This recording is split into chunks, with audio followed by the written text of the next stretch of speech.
심리학은 자연과학과 인문사회과학이 융합된 학문이에요.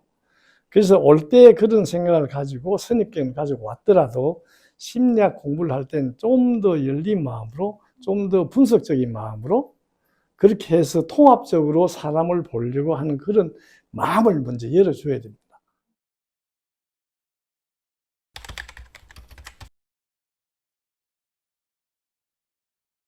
지금부터 이제 인터뷰 시작하겠습니다. 예. 먼저 회장님 간단히 자기소개 부탁드립니다. 예, 저는 한국심리학회 38대 회장을 지냈습니다. 현재는 대구대학교에 36년을 봉직하고 정년 퇴임을 해서 명예교수로 있습니다. 그러면 이제 회장님께서 전공하신, 그리고 회장님께서 생각하시는 심리학이란 어떤 건지 궁금합니다. 그렇죠. 사실 학부 들어갈 때 잘 모르고 들어가긴 합니다. 근데 제가 공부를 하면서 생각한 게 사람을 연구하고 이해하는 여러 영역이 있습니다. 생물학도 있고 의학도 여러 가지 있는데 그 영역은 다 구체적인 것을 보고 합니다. 근데 마음에 대한 연구를 한다는 것은 구체적으로 잡히는 게 없어요. 보이지 않는 우리 마음에 대해서 완전하지 않지만 비교적 객관적으로 또 과학적으로 우리 마음을 이해하는 공부를 했다는 데 대해서 저는 굉장히 자부심을 갖고 있습니다. 그럼 심리학자로서 이제 돌아보셨을 때 한국 심리학회에서의 그런 가장 중요한 사건 혹은 흥미로웠던 기억 또는 전환점이다 라고 될 만한 그런 사건이 있으셨는지 한번 말씀 부탁드립니다. 저 전공 공동체 심리학이라든지 또 미국 유학에서 얻은 경험을 가지고 우리 사회에 크게 한번 이 영향을 미친 것은 전문 상담 교사 제도를 구축한 겁니다. 과거에는 그냥 할 수 있다는 임의 조항이 있는 것을 해야 된다 하는 의무 조항으로 바꾸는데 성공을 했습니다. 그래서 지금 현재는 전국에 오늘 아침에 보니까 5,900명이 임용이 돼 있어요. 전문 상담 교사라서 직급은 8급이고 62세 정년입니다. 정규직입니다. 그 중에 약 30몇 프로, 약 2,000명 가까이가 심리학과 출신들이 그렇게 지금 일을 하고 있습니다. 그리고 좀 더 제도적으로 학생들 상담을 하자. 그래서 제가 그동안 1년간 작업을 해서 만든 게 이 센터고 현재 239개가 전국에 설치되어 있습니다. 상담 전문 인력이 있고 거기에는 심리학 출신들이 가 있습니다. 그런데 두 제도에 대해서 제가 기획하고 준비했던 그 기대 수준은 한 80%, 70% 정도밖에 안 돼요. 굉장히 아쉬운 거는 제가 이렇게 여기는 학회 이름을 앞세워서 제가 일을 했는데 그 뒤로 심리학회에서 여기에 대해서 AS를 안 하는 거예요. 100%는 아니지만 한 90% 좀 만든다면은 심리학이 우리 사회에 기여할 수 있는 영역을 훨씬 더 키울 수 있지 않나 싶습니다. 그럼 이제 회장님으로 이렇게 봉사하시면서 또 이제 다른 가장 기억에 남는 도전 과제 혹은 과업이 있으셨는지 그 부분도 한번 여쭤보고 싶습니다. 그거는 아마 심리학 회원들이 지금 알면 깜짝 놀랄 일인데요. 제가 할 때 한 7,000명 정도 됐었어요. 근데 이게 전부 10몇 개 분과로 다 나뉘어 있습니다. 그래서 제가 회장하면서 제일 심혈을 기울였던 것이 조직의 통합과 회비 징수의 통합입니다. 1년간 하면서 제가 거의 입원 직전 갈 정도로 어렵게 했어요. 모학회에 회비를 내야지 분과학교 갔습니다. 심리학이란 전체 틀 속에서 활동을 합니다. 이게 제가 이야기하는 강조하는 거예요. 그래서 제가 했던 것이 조직의 통합 그리고 회비 징수의 통합 그걸 통해서 우리 심리학의 한 덩어리를 내자. 그게 어쩌면 제가 했던 일 중에 제일 학회장으로서 큰 일을 한 거예요.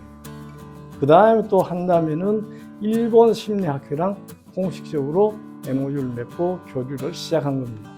한국 심리학회 안에서도 힘을 모아야 되지만은 이제 우리나라에서의 위상을 보면은 국제적으로 그 위상을 찾을 때가 된 거예요. 그러려면 우리 스스로가 문을 열고 떳떳하게 그렇게 나설 때 외국에서도 받아들이는 겁니다.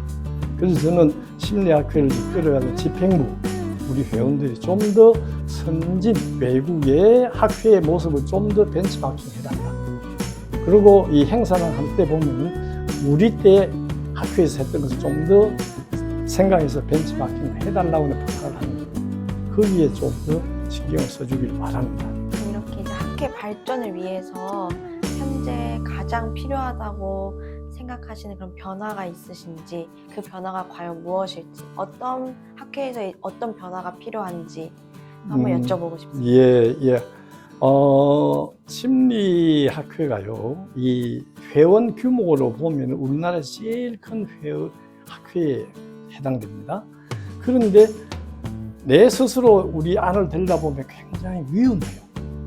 왜냐하면 이 인구 저감으로 인해서 대학생 지금 이 모집이 너무 힘들고 하는데, 지금까지는 심리학에 거의 정원을 겨우겨우 채우고 있습니다. 막상 우리가 뭐 심리학 자격증 가지고 학부 마치고 석사 마치고 박사를 마쳐도 정규직으로 가는 것이 거의 없습니다. 아까 이야기한 전문 상담 교사 외에는 거의 없습니다. 이것이 계속해서 시간 지나서 사회에 알려지면은 심리학에 대한 관심이나 인기가 시들해질 겁니다.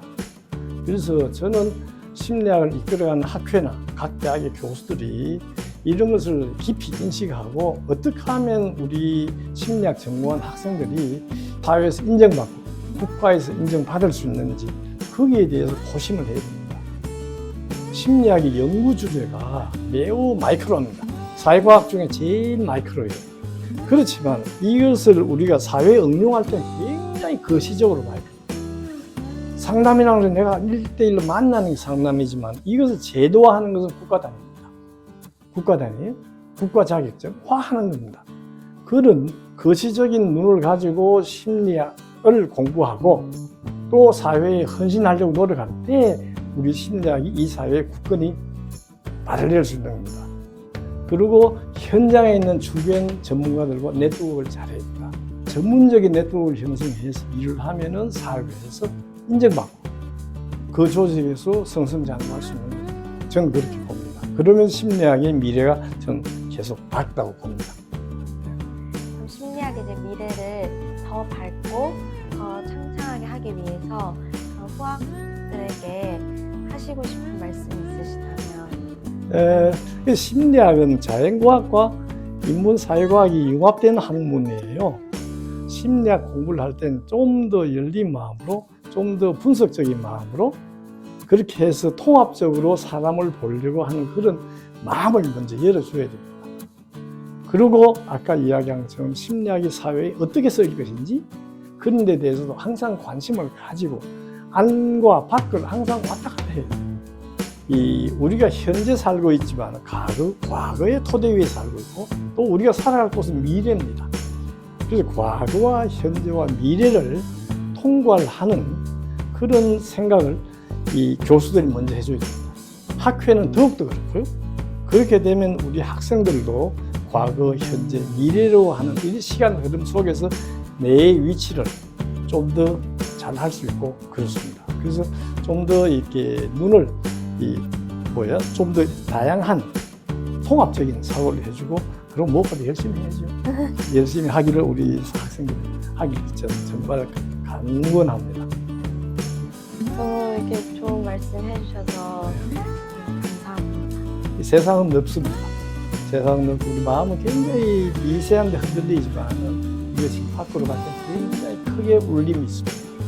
그걸 우리가 염두에 두고 놓치지 말아야 됩니다. 감사합니다. 네, 수고하셨습니다.